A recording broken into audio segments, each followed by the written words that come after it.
ಪ್ರಶ್ನೆ ಪತ್ರಿಕೆ ಸೋರಿಕೆ ತಡೆದು ಶಿಕ್ಷಣ ಸುಧಾರಣೆ ತರಲು ಕೇಂದ್ರ ಶಿಕ್ಷಣ ಸಚಿವ ಧರ್ಮೇಂದ್ರ ಪ್ರಧಾನ್ ಅವರ ರಾಜೀನಾಮೆಗೆ ಆಗ್ರಹಿಸಿ ಹಾಗೂ ದೆಹಲಿಯಲ್ಲಿ ಪ್ರತಿಭಟಿಸುತ್ತಿರುವ ವಿದ್ಯಾರ್ಥಿಗಳ ಮೇಲಿನ ಪೊಲೀಸ್ ದೌರ್ಜನ್ಯವನ್ನು ಖಂಡಿಸಿ ಹರಿಹರ ನಗರದ ವಿವಿಧ ಪ್ರಗತಿಪರ ಸಂಘಟನೆಗಳು ಸಲ್ಲಿಸುತ್ತಿರುವ ಜಂಟಿ ಮನವಿ. ಗೌರವಾನ್ವಿತರೆ, ಇತ್ತೀಚೆಗೆ ದೇಶಾದ್ಯಂತ ಕೋಟ್ಯಂತರ ವಿದ್ಯಾರ್ಥಿಗಳ ಹಾಗೂ ಯುವಜನರ ಭವಿಷ್ಯವನ್ನು ಬಲಿಪಡೆದಿರುವ ನೀಟ್ ಸೇರಿದಂತೆ ಪ್ರಮುಖ ಪರೀಕ್ಷೆಗಳ ಪ್ರಶ್ನೆ ಪತ್ರಿಕೆ ಸೋರಿಕೆ ಹಗರಣಗಳು ನಮ್ಮ ಇಡೀ ಶಿಕ್ಷಣ ವ್ಯವಸ್ಥೆಯು ಕಲುಷಿತಗೊಂಡಿರುವುದಕ್ಕೆ ಸಾಕ್ಷಿಯಾಗಿವೆ. ನಿರಂತರವಾಗಿ ನಡೆಯುತ್ತಿರುವ ಪೇಪರ್ ಲೀಕ್ ಹಗರಣಗಳು ಕೇವಲ ವ್ಯವಸ್ಥೆಯ ವೈಫಲ್ಯವಲ್ಲ, ಬದಲಿಗೆ ಕೋಟ್ಯಂತರ ಪ್ರಾಮಾಣಿಕ ವಿದ್ಯಾರ್ಥಿಗಳ ಕಠಿಣ ಪರಿಶ್ರಮ ಮತ್ತು ಅವರ ಭವಿಷ್ಯಕ್ಕೆ ಇಟ್ಟ ಕೊಳ್ಳಿಯಾಗಿದೆ. ಈ ಕಲುಷಿತ ಶಿಕ್ಷಣ ವ್ಯವಸ್ಥೆಯಿಂದಾಗಿ ದೇಶದ ಯುವಜನತೆಯಲ್ಲಿ ತೀವ್ರ ನಿರಾಶೆ ಮೂಡಿದ್ದು, ಅನೇಕ ವಿದ್ಯಾರ್ಥಿಗಳು ಆತ್ಮಹತ್ಯೆಯಂತಹ ಘೋರ ನಿರ್ಧಾರಗಳಿಗೆ ಶರಣಾಗುತ್ತಿರುವುದು ಇಡೀ ದೇಶ ತಲೆತಗ್ಗಿಸುವಂತಹ ಸಂಗತಿಯಾಗಿದೆ. ದೇಶದ ಭವಿಷ್ಯವನ್ನು ರಕ್ಷಿಸಲು ಇಂತಹ ಹಗರಣಗಳ ವಿರುದ್ಧ ಕಠಿಣ ಶಾಂತಿಯುತವಾಗಿ ಧ್ವನಿ ಎತ್ತಿದ ಯುವ ಪೀಳಿಗೆಯನ್ನು ಬಲವಂತವಾಗಿ ಹತ್ತಿಕ್ಕುವ ಸರ್ಕಾರದ ಈ ಸರ್ವಾಧಿಕಾರಿ ಧೋರಣೆಯನ್ನು ಹರಿಹರದ ಎಲ್ಲಾ ಪ್ರಗತಿಪರ ಸಂಘಟನೆಗಳು ತೀವ್ರವಾಗಿ ಖಂಡಿಸುತ್ತವೆ.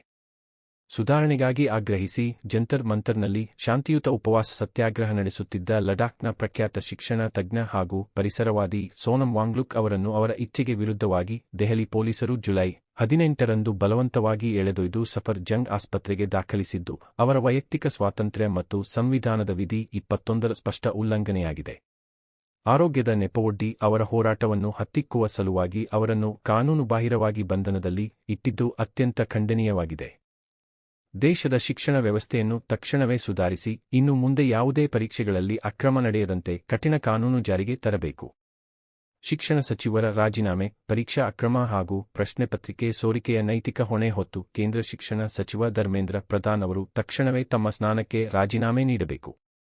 ಜಂತರ್ ಮಂತರ್ನಲ್ಲಿ ಶಾಂತಿಯುತ ಪ್ರತಿಭಟನಾಕಾರರು ಮತ್ತು ವಿದ್ಯಾರ್ಥಿಗಳ ಮೇಲೆ ದಬ್ಬಾಳಿಕೆ ಹಾಗೂ ಲಾಠಿ ಪ್ರಹಾರ ನಡೆಸಿದ ದೆಹಲಿ ಪೊಲೀಸ್ ಅಧಿಕಾರಿಗಳ ವಿರುದ್ಧ ತಕ್ಷಣವೇ ಸೂಕ್ತ ತನಿಖೆಯಾಗಿ ಕಠಿಣ ಕ್ರಮ ಕೈಗೊಳ್ಳಬೇಕು.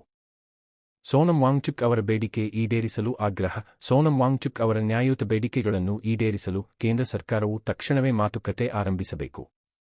ದೇಶದ ಸಂವಿಧಾನ, ಪ್ರಜಾಪ್ರಭುತ್ವದ ಮೌಲ್ಯಗಳು ಮತ್ತು ಯುವ ಪೀಳಿಗೆಯ ಭವಿಷ್ಯವನ್ನು ಎತ್ತಿಹಿಡಿಯಲು ಮಾನ್ಯ ರಾಷ್ಟ್ರಪತಿಗಳು ಈ ಪ್ರಮುಖ ವಿಷಯದಲ್ಲಿ ತಕ್ಷಣವೇ ಮಧ್ಯಪ್ರವೇಶಿಸಿ ಸೂಕ್ತ ನಿರ್ದೇಶನ ನೀಡಬೇಕಾಗಿ ಹರಿಹರದ ಪ್ರಗತಿಪರ ಸಂಘಟನೆಗಳ ಅತ್ಯಂತ ವಿನಮ್ರತೆಯಿಂದ ಪ್ರಾರ್ಥಿಸುತ್ತೇವೆ. ಈ ಪ್ರತಿಭಟನೆಯಲ್ಲಿ ವಿವಿಧ ಸಂಘಟನೆಗಳ ಪದಾಧಿಕಾರಿಗಳು, ಸದಸ್ಯರು ಮತ್ತು ಪ್ರಗತಿಪರ ಸಂಘಟನೆಗಳು ಹಾಗೂ ಪುಜ್ಞಾವಂತ ನಾಗರಿಕರು